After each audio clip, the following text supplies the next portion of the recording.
moskeen, vil indlede med at tale om islam i Danmark og livet her. Derefter vil der blive en pause, hvor der vil blive serveret kaffe og kager og videre.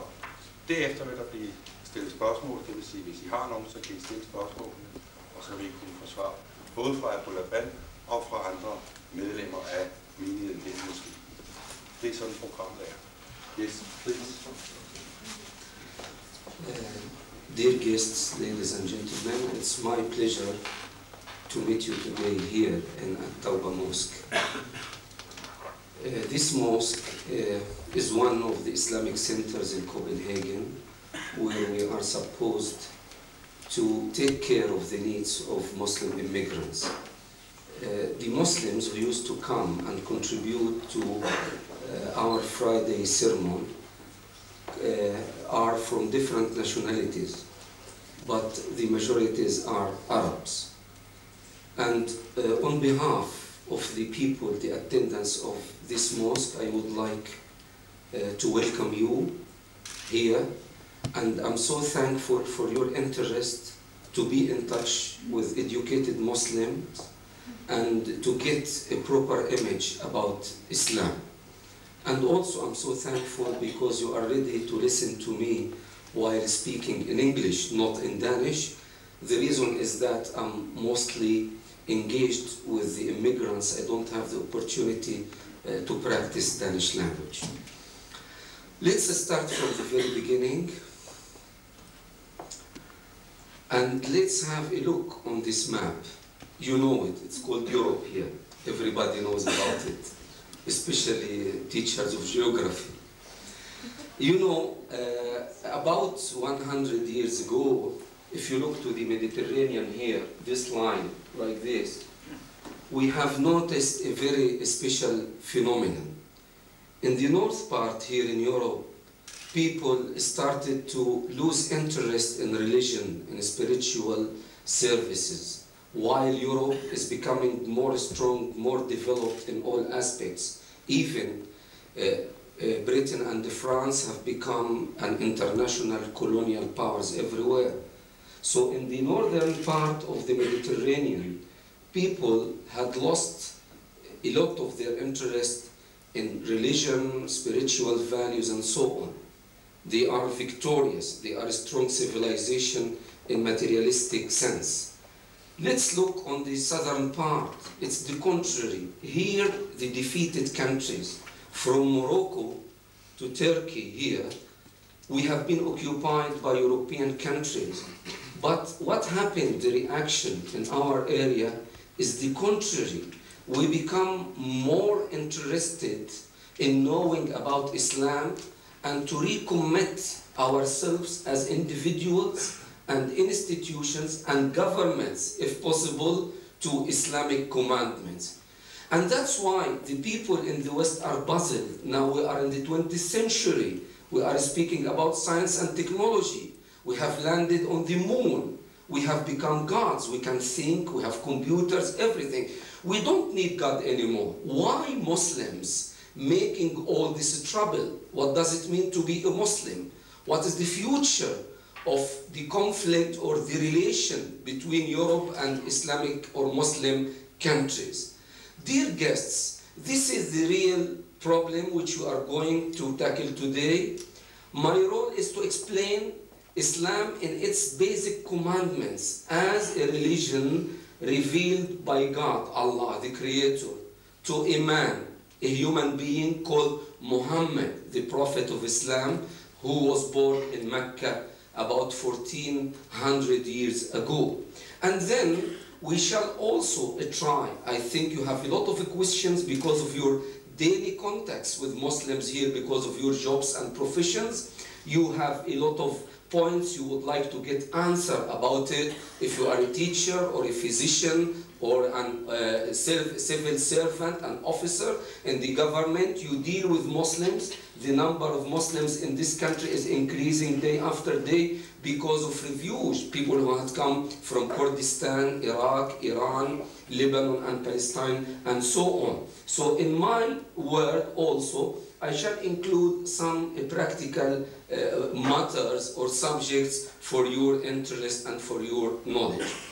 When we meet, like today, we have to start from scratch, from zero. I cannot impose my faith on you. I am a Muslim activist. I am a leader of this mosque. They call me Imam in Arabic. Imam in Arabic means a leader or a religious leader in particular. But I cannot force you to accept my point of view. But we have a very good opportunity because all of us, we are for sure human beings. We have brains to think. We have our experiences. We have our background and education. I think this is the meeting point. Before we come to the unseen life, the divine part, the part which have been made by God, Allah, let's have a person-to-person talk. This is exactly the beginning of Islam. When Prophet Muhammad came to the age of 40, the age of experience and maturity, he received revelation from God. He was known to all of his people, the people, his family, his tribe, Quraysh in Mecca, used to worship idols, the statues. They assumed that these pieces of stone are gods, and they used to submit to them and to make services to them.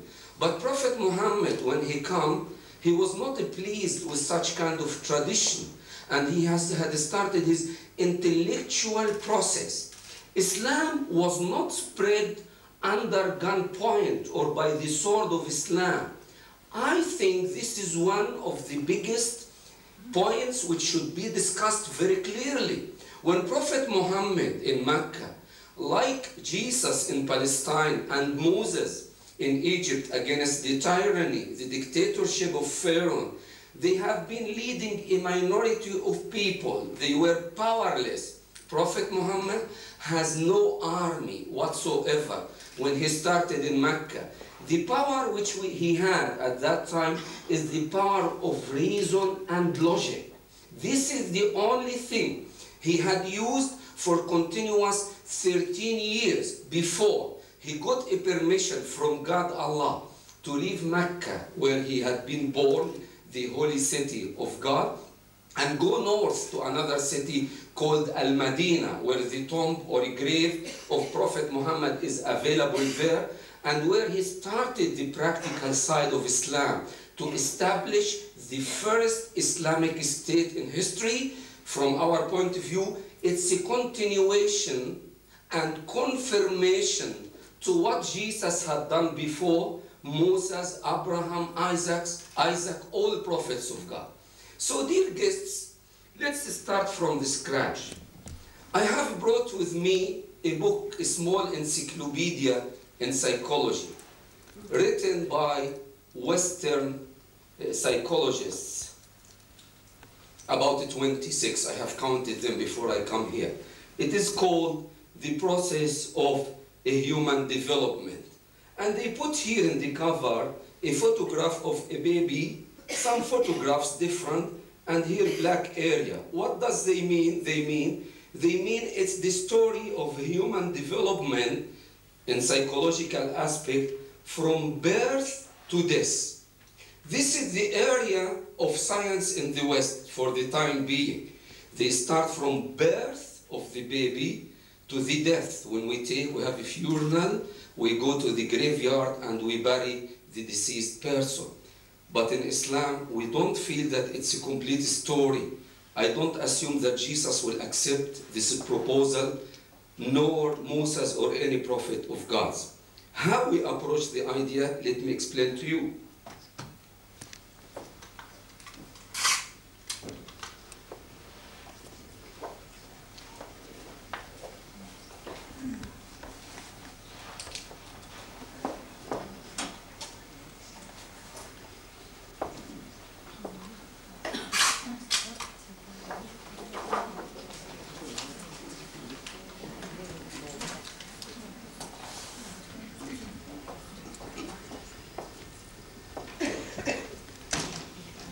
They are speaking here in this book about human beings, their needs, psychological maturity, etc., etc., and mental health, and so on. In Islam, we start before birth. What does it mean? We are speaking about the origin of existence of mankind and the whole universe. It's not enough to be honest, to be academic, to speak about the human beings, the most valuable creatures in the whole universe, not only on the earth. When you speak about birth, we are in need in one step before. This step means the existence of the Creator. Or God, or in Arabic, Allah. There is a chapter in this book speaking about the effect of religion in a human life, his mental health, his satisfaction, etc., etc. So this part is being now ignored in Western civilization. And this is what we are trying to do when we deal with Muslim immigrants here to recommit themselves to Islam. We have to identify the real concept of God. Is God cruel, selfish, likes to take revenge, to subjugate his creatures, to make them suffer all the time, or it's the contrary?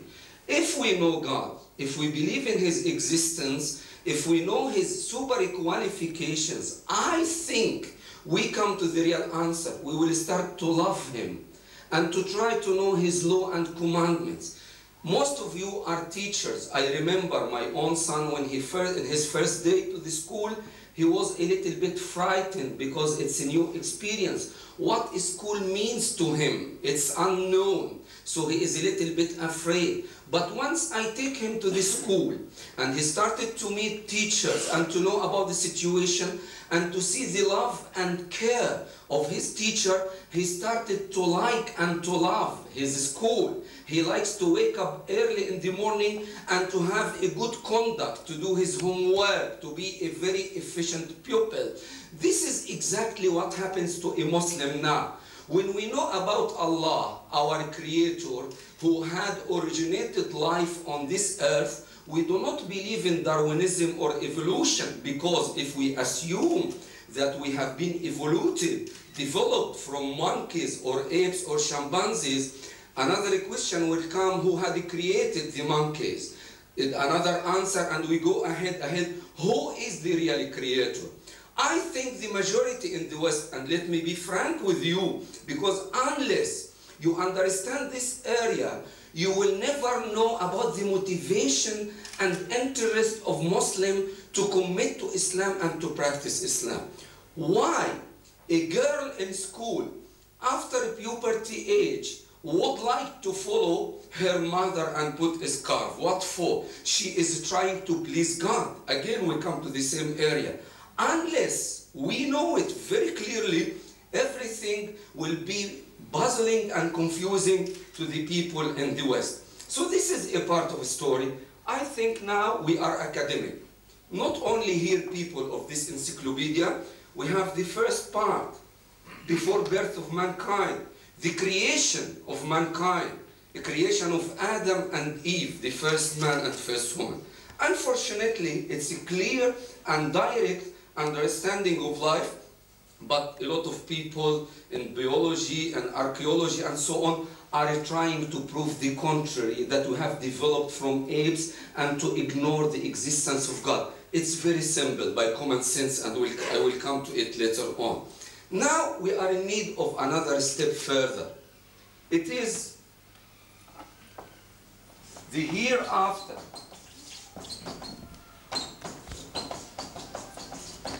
Or life after death.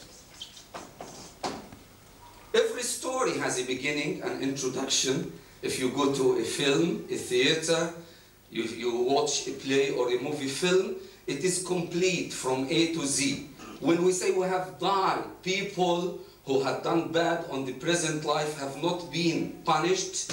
People who had done good had not been rewarded. I think the story is incomplete. And this is the complete story in Islam. The existence of God, the oneness of God, the supremacy of God, The relation between creature and the creator, it's love. We love him. We like to submit to him. We have full confidence in his law and wisdom and knowledge and mercy and generosity. That's why, in spite of all difficulties we are facing everywhere, we have the same interest and enthusiasm to follow the commandments of Islam. This is number one. Number two is the development of a human being. You are teacher mostly. You have read in psychology, sociology about human mentality. We know it all at the same time as a human beings. But let's come to the last point, or the third one. What would happen after death? Is it the end? Do you think a man like Saddam Hussein, who is enjoying power up to this moment, who had sacrificed and victimized his own people in a very foolish war for 20 years, if he left power, he should be left alone? Do you think this is the end of the story? Do you think that the people who had caused suffering to mankind everywhere should be left? I don't think so. Because in your school, when you teach from the beginning of the year, you start with the children or with your pupil from the month of August until 7 or 9 months, you have examination at the end. And the children will move from one grade and level to another. They will be promoted. They must pass the examination.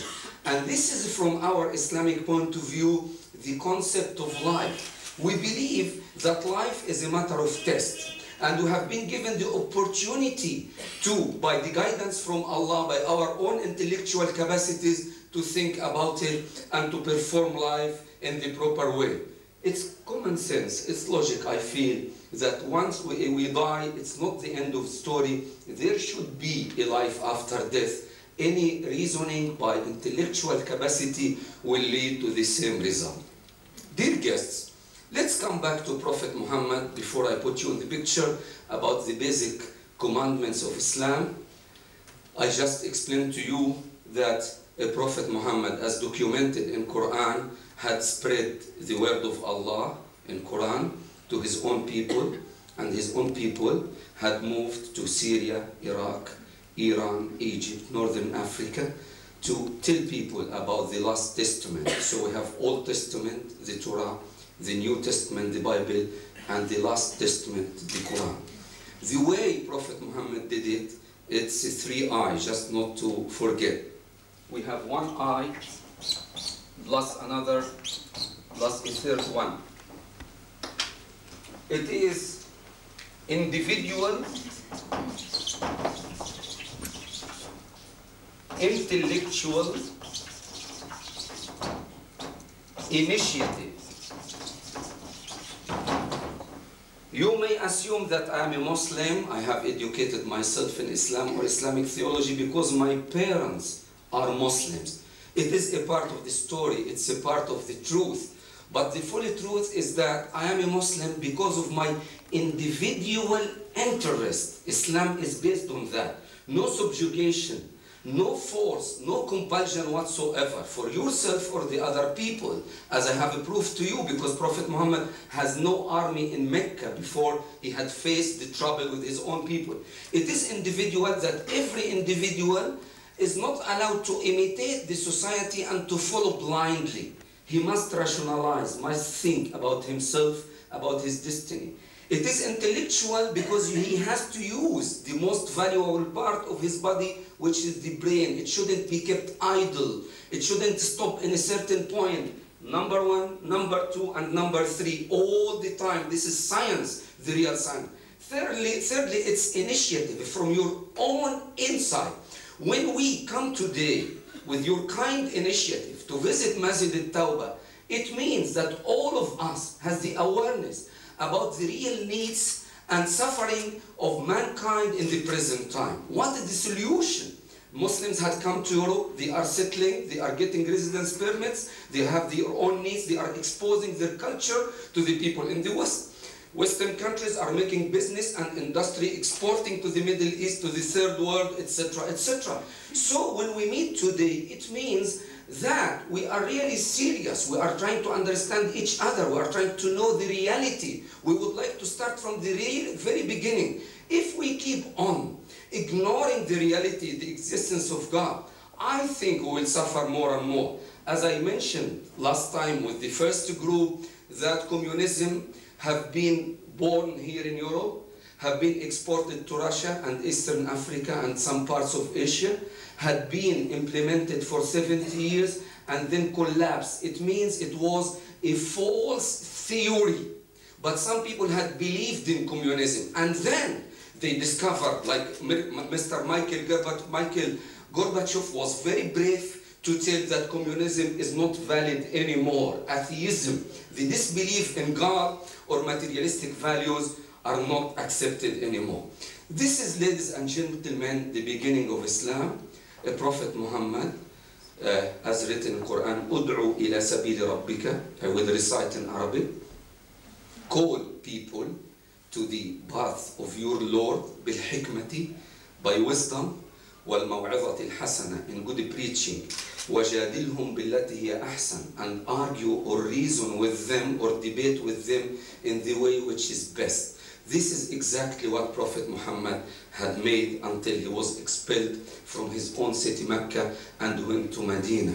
Quran for 13 years were speaking about this issue, asking and urging every individual to consider the situation. And then when he went to Medina, the practical side of Islam started to be known to the society. In prayers, what we call it the personal, you may have some pupils like above the age of 12 or 11. Sometimes in Ramadan they like to fast. Some of them like to preserve their prayers. We pray 5 times a day. Now what we call it the personal obligations or duties in Islam, that every individual, males and females, we are equal in Islam. We both are human beings, Adam and Eve. We are accountable and responsible about our actions and deeds. In Medina, Prophet Muhammad started to work in the practical side, what we call it the pillars of Islam, or the personal duty or obligation in Islam to pray 5 times a day. I do feel that you agree with me now with the tension because of sophisticated civilization, etc., etc. We are in need of some relaxation. Some people will make pausa and have some coffee to relax. In Islam, we have spiritual refreshment when we pray. It's not a matter of wasting of time if you leave your job for 5 minutes and do your prayers. It's the contrary. It will give you a more relaxed, what you call it, feelings, and then you can continue your work in a good way. We fast in Ramadan. We have to pay pilgrimage to Mecca once in lifetime for those who can afford to do that, who had a good physical fitness, who had money, etc., etc. And then Prophet Muhammad started to establish the Islamic State from all aspects. And this is an area very important for you to understand, what they call it in the West fundamentalism. We call it from our side Islamism. It's not fundamentalism, because Islam is a way of life. In politics, we have guidance from God and Quran. In economics, the way we invest, we use the resources on the earth, we make financial transactions, it is controlled in Quran and explained by the teachings of and instructions of Prophet Muhammad. We would like to revive the real and pure and genuine Islamic state and Islamic way of life. So it is not fundamentalism according to Western terminology, it is Islamism, to follow the genuine and original commandments of Islam. The law of Islam is very comprehensive. That's why if you have some students or pupils in your classes, if you meet some parents, when they talk to you about Islam, you can discover very simply that Islam is giving guidance in the way a Muslim should act in his life. But it doesn't mean that we are robots. We are following blindly. A lot of areas have been left to our experimental approach to develop, etc. For instance, I remember once I was discussing this matter with a European man, and he said, Ahmad, do you assume when you speak about revival of Islam and commitment to Islam that you should ride a camel? I said, why should I ride a camel? He said, because your prophet, Prophet Muhammad, long time ago was living in Mecca, in Medina, and he was riding camel. I said, it's the contrary. We have been urged by Allah, by God, to make investigation, researches, and to invent, and to fabricate, and to produce, to use what have been given by God to us in a proper way for the prosperity and well-being of mankind. And this is what we call it the comprehensiveness of Islam in all aspects. For instance, you have here in Denmark an Islamic bank. They are trying to expose the idea of Islamic economics and investment to the Western people. I think also because of recession and problems of capitalism, people are trying to find an alternative. In our Muslim countries, a lot of companies and investors are trying to follow the commandments of Islam in economics because we feel it's the best, which gives the best solution to our society against corruption, exploitation, monopoly, the lack of equal opportunity, and so on. This is very briefly about the ideological foundation of Islam, about the personal obligations and the duties in Islam, about the complete coverage of Islamic instruction to life, and this is what we are trying to do everywhere. Let's come, before we have our break, to Denmark. As you know, Scandinavia here in the map is in the far north. Muslims started to come to Britain because of the colonial era from their colonies in Africa, Asia, Middle East, and other Muslim countries, and to settle for education and other purposes. Also, we have here in France. France had occupied northern Africa, and a lot of Muslims started to also to live in France. In Germany, after World War II, Muslims from Turkey here had come to participate in the reconstruction of Germany after war. Gradually, Muslims started to move, and they have been attracted by the Scandinavian countries because of the real socialism implemented here, equal opportunity, about welfare state, and so on. And Denmark was the first to receive, among other countries, Muslims here. Muslims, except in the last period, had come from villages and rural areas with the limited knowledge in experience in education and also in Islam. The first and immediate reaction is to rent a place like that, a mosque, a masjid, and to have their spiritual meetings and services. It was very primitive, just to show their loyalty and commitment to Islam. Later on, what we call it the reawakening everywhere in the Muslim nation, they tried to promote their standard of wealth, to know about the need of their children, about their social needs, about their contact with the Western authorities and bodies, and so on. Muslims in Denmark, half of them are from Turkey. The second portion is from Pakistan and the Indian subcontinent, and lately we received Muslims from Palestine and Lebanon and Iraq, who are mainly young people, promising people, whom we are trying to encourage them to have a good education in Danish language, to go to schools, to go to institutions, to have some professions, and to develop themselves. Unfortunately, the way centers are being established is according to national, what you call it, relation. We have a Pakistani, for instance, center where the imam, the religious advisor or leader, will speak in Urdu so people can listen to him and understand. Education is given also in the mother tongue, Urdu, for Pakistanis. We have another Turkish center.